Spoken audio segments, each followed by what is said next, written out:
Today I'm going to show you how to make a pen. I'm going to use Black Palm today. I've already cut my blank into two sections. You'll want to read the instructions carefully before you do it so that you make sure you put it together correctly. Some pen kits require that you install certain parts as you're turning your pen. Inside the pen kit you'll have two brass barrels. You'll need to get those out, and they will both need to be lightly sanded with a piece of paper. Just like 100 grit paper will work. Just rough it up so that the glue will stick to it when we glue them inside the blanks after we drill our holes in a few minutes. I have an 8-inch drill press, so my drill press is not long enough for me to drill them without making a couple of adjustments. After I drill out the pen blanks, I'm going to wallow them out just a little bit because we want the barrel to slide in and out fairly easily so that the glue will have a place to expand. And I'll show you everything that I'm doing as I go through the process. I purchased a pen making vise at Rockler. Put the pen blank in the vise, and you'll see that because my drill press is not a large industrial type, it's the smaller type. It's an 8-inch drill press from Sears. It's a Craftsman, and so I will show you how I do that. As I lift up my vise and put 2x4 blocks under it, after I've drilled a hole as much as I can, and then set it back down so my bit's still in my blank here. Pull out my pen blank and you can see that the hole goes all the way through. Now I have both blanks drilled completely through, and I'm going to wallow them out just a little bit. Now it's time to glue the pieces, the barrels, into the blanks. The glue I'm going to use is Gorilla Glue. It dries white 2 times faster. It actually foams up and it increases in size 3 to 4 times. You can see I'm wearing some vinyl gloves. You don't have to wear gloves, but it's very hard to get off your hands. I would prefer latex gloves, but vinyl is what I have on hand. And what you do is you put the barrel about halfway in, put a bead around the piece, and then you're going to twist the barrel as you slide it into the piece so that the barrel is coated evenly throughout the process of you inserting the tube into the blank. Now it doesn't stick out the other side, so I'm going to use just a screw. I'm going to push that barrel through the other side so I can grab it and pull it out and then glue the other side.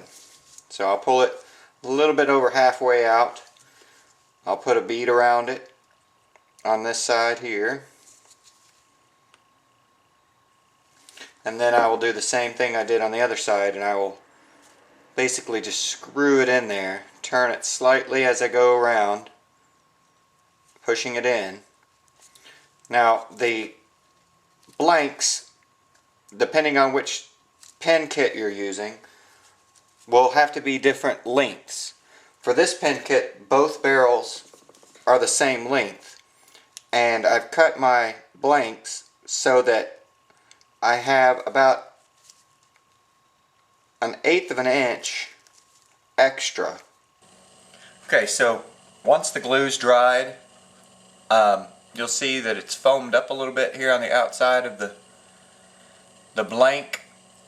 What you'll do is you just get an X-Acto knife or a utility knife and just cut it away. It slices off pretty easily.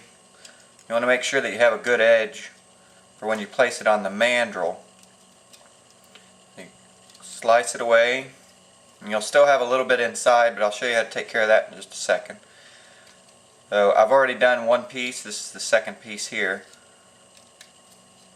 So we have a pretty smooth edge now on both ends.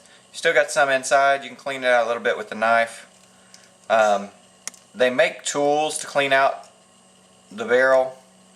What I use is a router bit from a Dremel, because like I said earlier, I don't want to spend a lot of money on something if I have the tools that can do it. So a router bit from a Dremel will fit inside the barrel almost perfectly. Just turn it with my fingers a few times and it gets all that glue out. And the reason that that's important is because that's going to be the inside of my pen, and I want it to be able to fit on my mandrel. So I'll show you how to place that on the mandrel and what you'll need. For the mandrel, I got this mandrel at Rockler. The lathe I'll be using is an Excelsior, and I got that at Rockler also. You can get them in many places. On the mandrel, you have to separately buy the spacers, and the spacers that I'm using today are for the specific type of pen that we're making, which is the straight line pen. And so I want to have a spacer in between and then the spacers on the end, and then I will, when I turn it on the lathe, I'll take it all the way down to that spacer, and then my pen parts will fit and I won't have any problem with spaces sticking out. So I put the mandrel in, attach this, want to have it good and tight, and then I'm going to test it to make sure that everything's okay. It looks as though everything works fine. When I'm placing my rest here, I want to make sure to get it close, and I want to test it by turning my wheel to make sure that nothing hits and that my height is where I need it. And now I'm ready to turn. I want to make sure to have safety glasses while I'm doing this, because pieces of wood do fly, and with the black palm in particular, it splinters easily, so we have to be careful while we're doing the black palm. You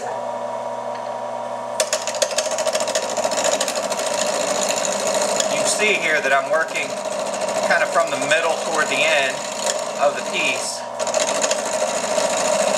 and that prevents it from splintering more.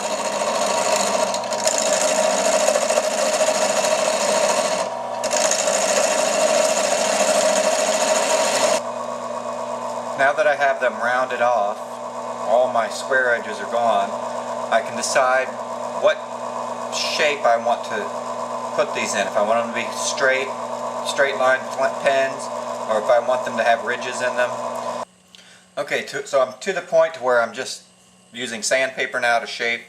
I decided to go with just a straight line with no grooves. The black palm, it's real splintery, so it will break off if I'm not careful. If I put notches in it, it may just break my whole piece. So I'm not going to put any notches in it. I'm just going to have straight line across. Sandpaper I'm using, I only use 4 different grits of sandpaper. Bought a roll of this at Harbor Freight Tools. This is 80 grit, so it's real coarse. Cut off a strip as I need it, just about this long. And then I use, it's actually a wet dry sandpaper. This is 220 very fine grit. Cut off little strips of that as well. I actually use it dry before I use my 150 grit sandpaper. That the 220, when it's dry, is actually more coarse than the 150 grit. And then I finish it off with using a wet 220 and a wet 5 what is it? It's a 500. So I use a wet 500, also cut into a little strip. So I will show you how to do that in just a moment. But first I need to sand with my 80 grit sandpaper.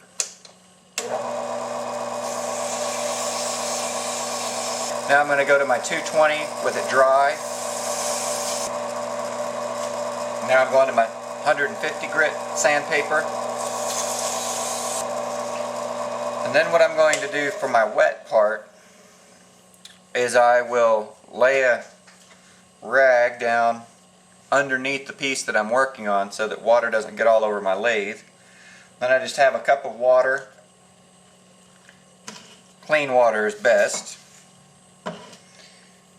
And then I'm going to dip my piece of 220 into the water. Let that soak for a minute. Then I'm going to dip my fingers in the water and get my piece wet.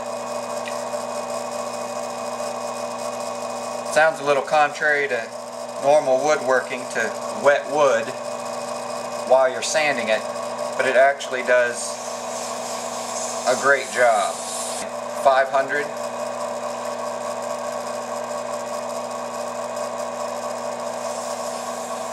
Okay, I'm done with the sanding part. Now I'm just going to take this rag while it's still on and dry off my piece as much as I can.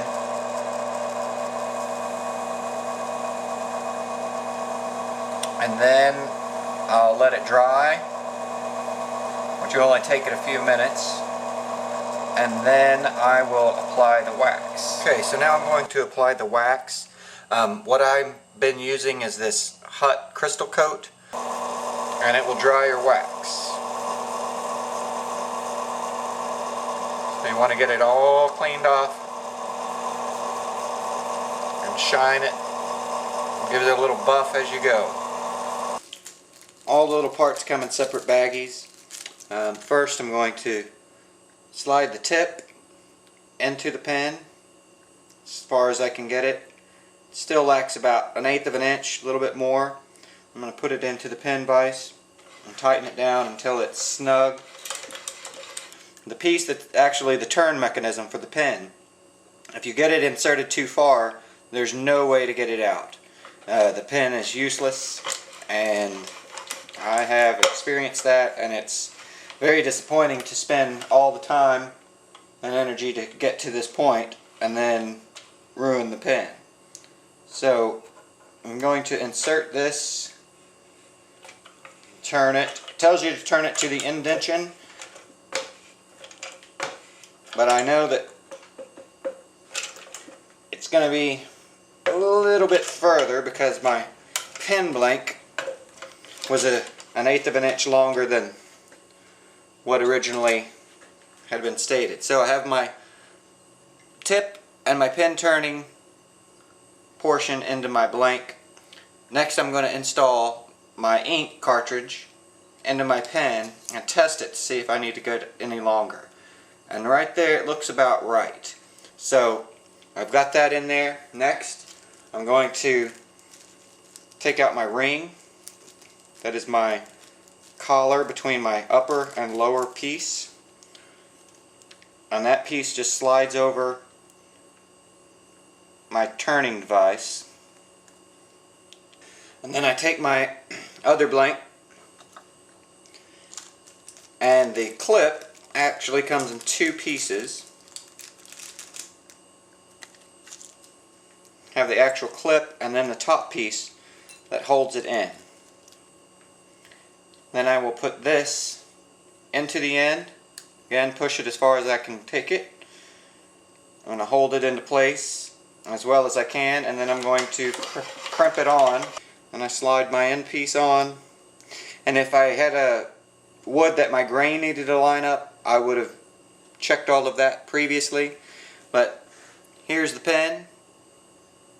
Hope you enjoyed. Hope you learned something from my little bit of experience that I have with pen turning.